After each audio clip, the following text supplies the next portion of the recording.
Hi friends, அஸ்ஸலாமு அலைக்கும். வாங்க இன்றைக்கி நான்வெஜ் ஸ்டைலில் ஒரு சோயா வச்சு சூப்பர் பிரியாணி செய்யலாம். வாங்க கிச்சனுக்கு போகலாம்.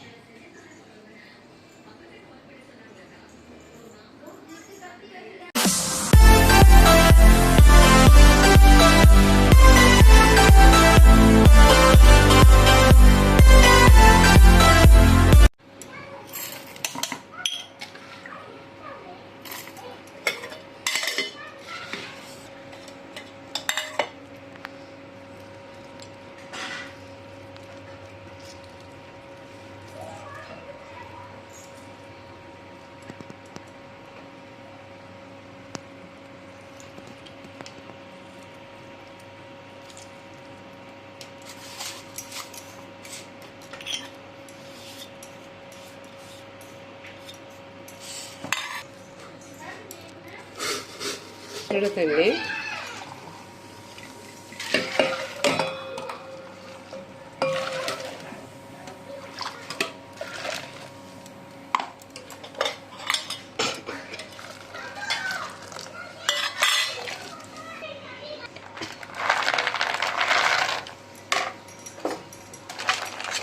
ஒரு அரை ஹவர் நல்லா ஊறட்டும்.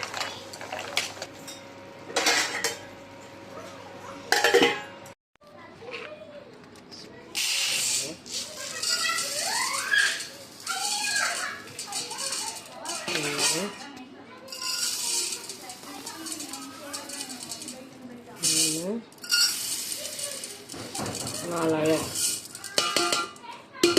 ஃபஸ்ட்டு வாஷ் பண்ணி ஒரு 3 வாஷ் பண்ணி தண்ணி வச்சுக்கணும். 3 வாஷ் பண்ணணும். இந்த சமைக்கிறதுக்கு முன்னே இந்த மாதிரி நல்லா ப்ரெஷர் கொடுத்து நல்லா அழுத்தி ஒரு 3 வாஷ் பண்ணி ஒரு உரமாக வச்சுக்கணும். ஊறிட்ட பிற்பாடு நம்ம இந்த மாதிரி அழுத்தி வாஷ் பண்ணால் அரிசி உடையும். 3 வாஷ் பண்ணி இது ஓரமாக வச்சிடலாம். 3 வாஷ் பண்ணியாச்சு. இது ஒரு ஓரமாக இருக்கட்டும்.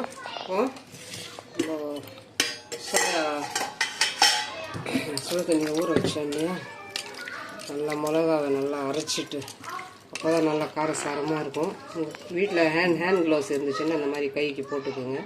கொஞ்சம் காரம் கை கொஞ்சம் எரிய சான்ஸ் இருக்குது. ஏன்னா அரைச்சிட்டோம் இல்லையா, அந்த காரமெல்லாம் கொஞ்சம் நம்ம கை வச்சு செய்யும்போது கொஞ்சம் எரியும். நல்லா பிழிஞ்சிடணும்.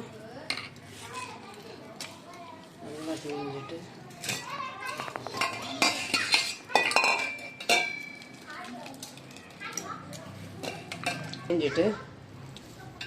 இந்த மாதிரி சென்டர்லேருந்து ஒரு கட்டிங், அப்போ தான் நல்லா மசாலாலாம் நல்லா அப்சர்வ் ஆகும்.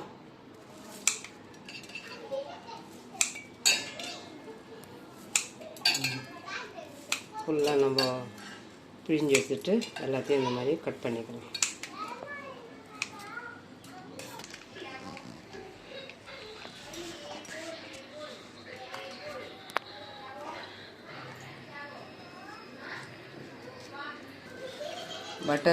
பட்டரில் போட்டு நல்லா கோல்டன் கலரில் ஒரு 2 பேட்சாக போட்டு வறுத்து எடுத்துக்கலாம்.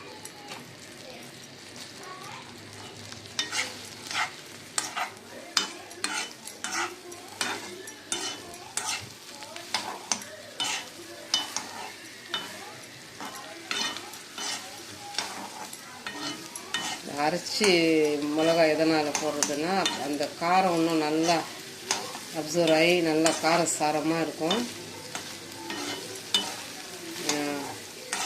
இந்த ரெசிபிக்கு நல்லா கொஞ்சம் காரசாரமாக இருக்கணும்.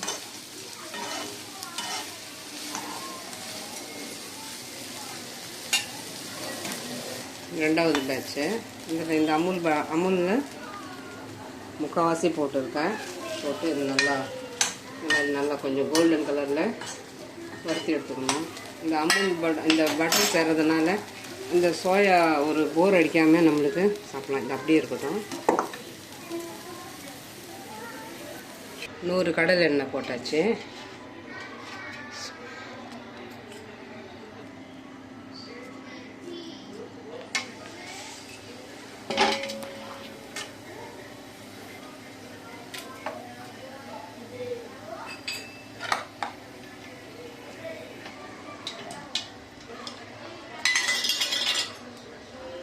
பொடி, முந்திரி இந்த மாதிரி பீஸாக கட் பண்ணிக்கணும்.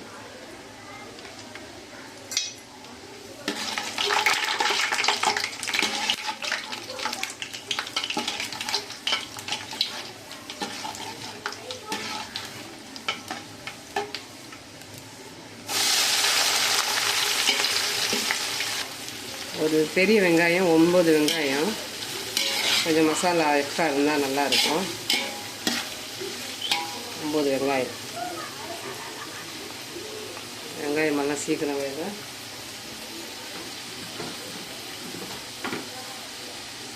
சோயாவிலையும் உப்பு சேர்த்துருக்கோம், சீக்கிரமாக வேகட்டும்.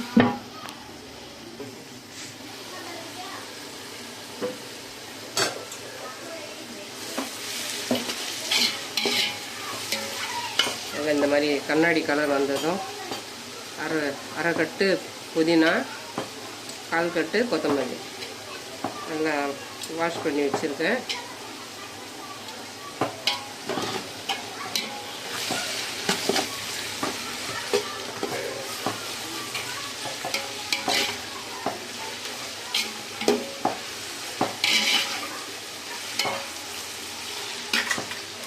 ஒரு 3 ஸ்பூன் இஞ்சி பூண்டு பேஸ்ட்டு.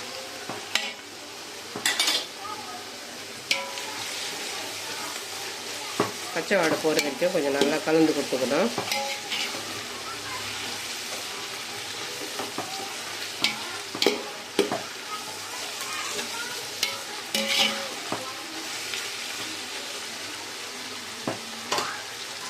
இந்த மாதிரி துணி கட்டி மூடி செய்தால் சீக்கிரம் வேலை ஆகும்.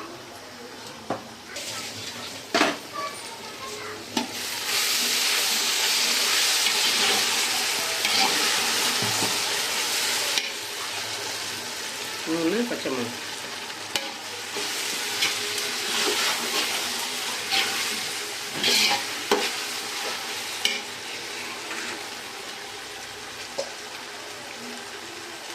எட்டு நாட்டு தக்காளி.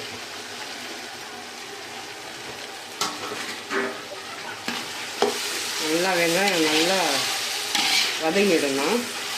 மசாலா எந்த அளவுக்கு நம்ம வதக்குறோமோ அந்த அளவுக்கு நம்மளுக்கு கிரேவி நல்லா டேஸ்ட்டு தரும். எந்த சமையல்லையும் இந்த வெங்காயம் தக்காளி நல்லா வதக்குறதுல தான் அந்த டேஸ்ட்டு.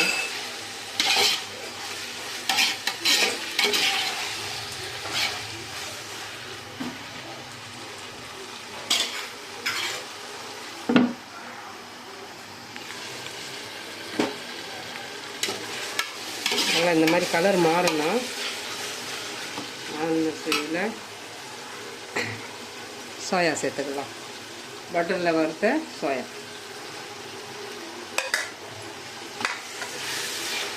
ஒரு 100 கிராம் சோயா போட்டு வைப்பேன். எந்த சைஸ் இருந்தாலும் ஒன்றும் பிரச்சனை இல்லை. சின்னதாக இருந்தாலும் சரி, பெருசாக இருந்தாலும் சரி. நம்ம ஊற வைக்கிறது இந்த மாதிரி ஒரு காரசாரமாக இருக்கணும் இல்லையா? காரம், புளிப்பு எல்லாமே அதில் அப்சர்வ் ஆகிருக்கணும். அப்போ தான் அந்த டேஸ்ட்டு தரும். சோயா கொஞ்சம் நம்ம மெல்லும்போது ஒரு போர் அடிக்கிற மாதிரி ஒரு ஃபீல் வரும். இந்த மாதிரி செய்யும்போது அந்த ஒரு ஃபீல் வராது. கண்டிப்பாக அந்த மாதிரி ட்ரை பண்ணுங்கள். 1 ஸ்பூன் கரம் மசாலா, 2 ஸ்பூன் வீட்டு மிளகா தனியாத்தூள். நம்ம பச்சை மிளகா கொடுத்துருக்கோம் காரத்துக்கு. சோயாவிலையும் பச்சை மிளகா கொடுத்துருக்கோம். அதனால் மிளகா, தனியா, சோம்பு எல்லாமே கலந்த வீட்டு மிளகா தனியாத்தூள். 4 ஸ்பூன் மஞ்சள் தூள். எலுமிச்சை தேவையில்லை. தயிர் இந்த அளவுக்கு தயிர். எல்லாமே கிரேவிக்காக தான். இந்த மிளகா தனியாவும் கிரேவிக்காக தான். காரம் ஏற்கனவே நம்ம ஒரு 3 பச்சை மிளகா போட்டுருக்கோம். சோயாவிலையும் காரம் நல்லா ஊறாக இருக்கும். எல்லாமே நல்லா கலந்து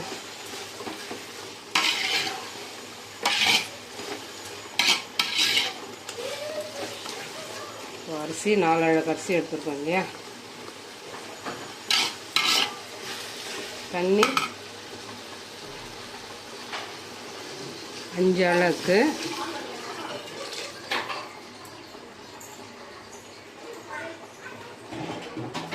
6 அழகு தண்ணி.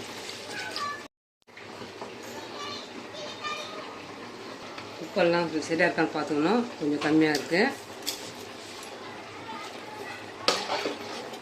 4 அழகு அரிசிக்கு 6 அழகு தண்ணி. சரிக்கு சரி வரதில்லை. நல்லா கொதிக்கட்டும், எண்ணெய் தெரிஞ்சு வரட்டும்.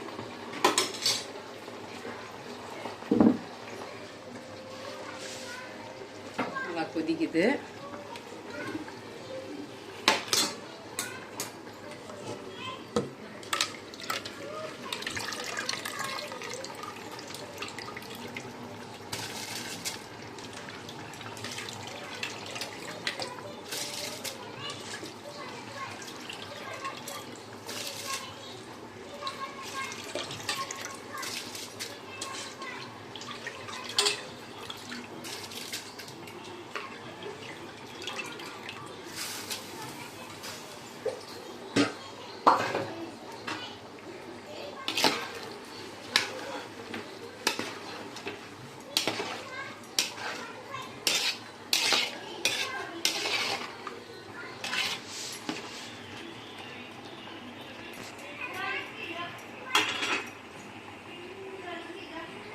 கொஞ்ச நேரம் வேகட்டும்.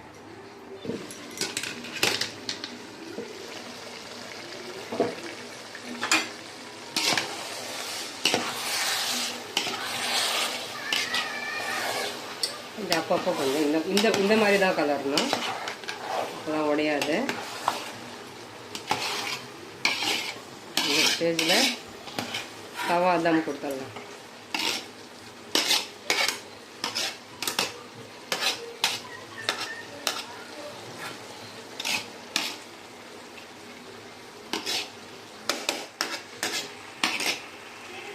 கொஞ்சம் நெய் சேர்த்துக்கணும். ஒரு 4 ஸ்பூன்னு நெய் சேர்த்துக்கணும்.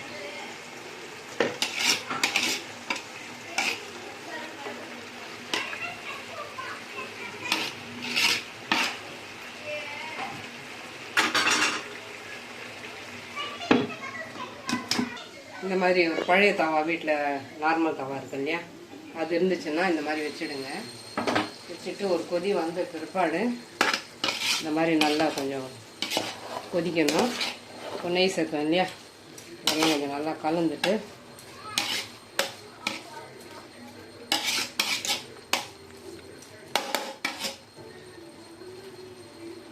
இந்த மாதிரி வீட்டில் ஏதாவது ஒரு வெயிட் இருந்துச்சுன்னா இந்த மாதிரி ஒரு 5 நிமிஷம் மீடியம் தீயில் வச்சுடுங்க. மீடியம் தீ வச்சுட்டு ஒரு 5 நிமிஷம்,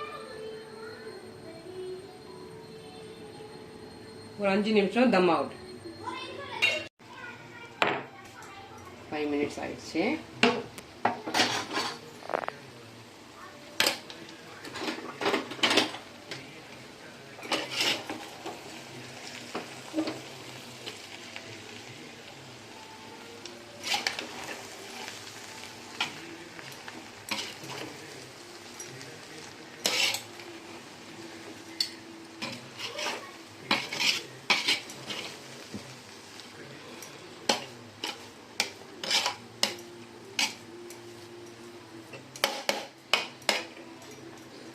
கேஸ் ஆஃப் பண்ணிட்டு சர்வ் பண்ணிக்கலாம்.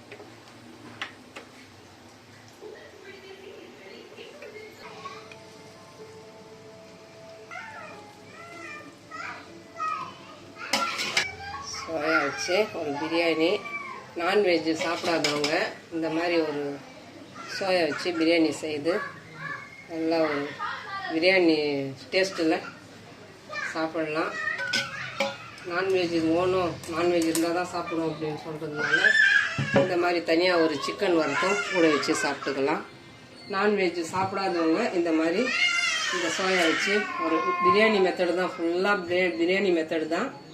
இந்த சோயா மட்டும் நம்ம தனியாக ஒரு பட்டர் வச்சு நம்ம தனியாக வறுத்து எடுத்துக்கிறோம். அப்போ தான் அந்த சோயாவில் உள்ள அந்த ஒரு போரிங் வராது, ஒரு அந்த டேஸ்ட்டு வேறு லெவலில் எடுத்து கொடுக்கும். அந்த பட்டர் வச்சு நம்ம ரோஸ்டர் பண்ணுறதுனால அந்த சோயா நல்லா டேஸ்ட்டு கொடுத்துடும். சோயாவில் ஒரு சின்ன ஒரு ஸ்மெல்லு இருக்கும், அது வந்து போரிங்காக இருக்கும். அது மெல்லும் போது அந்த ஒரு ஃபீல் வராது. இந்த மாதிரி நீங்கள் பட்டர் வச்சு அதை நல்லா ரோஸ்டர் நல்லா ரெட் கலரில் கோல்டன் கலரில் ரோஸ்ட் பண்ணிக்கோங்க. இப்போ நான் செய்தது மாதிரியே செய்யுங்க. கரெக்டாக உங்களுக்கு அந்த பிரியாணி ஒரு டேஸ்ட்டு தரும். நான்வெஜ் எடுத்துக்காதவங்க இந்த மாதிரி ஒரு பிரியாணி, சோயா பிரியாணி செய்து ட்ரை பண்ணி பாருங்கள். கண்டிப்பாக பிடிக்கும். இந்த சோயா பிரியாணி பிடிச்சிருந்துச்சுன்னா like, comment, share, bell button மறக்காமல் நல்ல உள்ளங்கள் பேகம் சேனலுக்கு சப்ஸ்கிரைப் பண்ணுங்கள். அஸ்ஸலாமு அலைக்கும்.